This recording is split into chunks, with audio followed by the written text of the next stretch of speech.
My name is Irene Sanders, Johns Creek resident. In the immortal words of Charlie Brown's Lucy, good grief, I'm back to respond to the inflammatory, biased, and utterly false reporting of a local blog regarding the Citizens Advisory Committee, or CAC.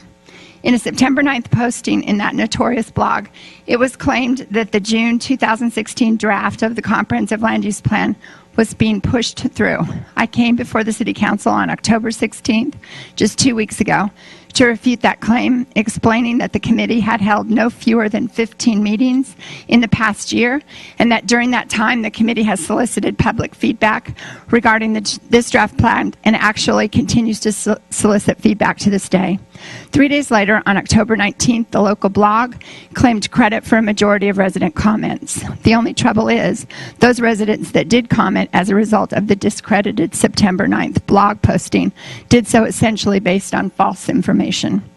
Meanwhile, the city collected about 200 additional comments made at various events, soliciting citizen input via a traveling chalkboard. Those comments were made between June and August, when the CAC met to make revisions. And by the way, anyone interested in this review process could easily have watched, and still can watch, any of the CAC meetings that are live streamed on the city website. Also, the new land use map will be very specific going forward, which will maintain low density in Johns Creek, already at a considered low density of less than 1.6 units per acre. After reading the recent post, it doesn't seem that the editor truly understands density as it relates to planning. The blog also has asked that the maps in the current version be removed, despite the fact that all maps are purely conceptual and are clearly marked with disclaimers that they are not being recommended, but are in fact part of the process. Additionally, the blog seems confused about townhomes with regard to the new draft plan, yet the land use plan legend makes it painfully clear that single-family detached units are the only residential allowance being recommended.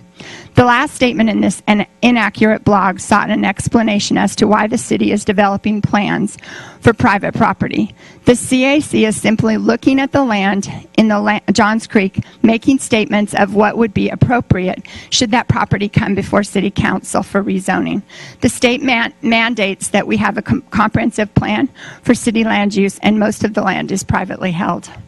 Lastly, I would like to remind Johns Creek citizens that Walter Cronkite once stated, quote, "Objective journalism and opinion columns are about as similar as the Bible and Playboy.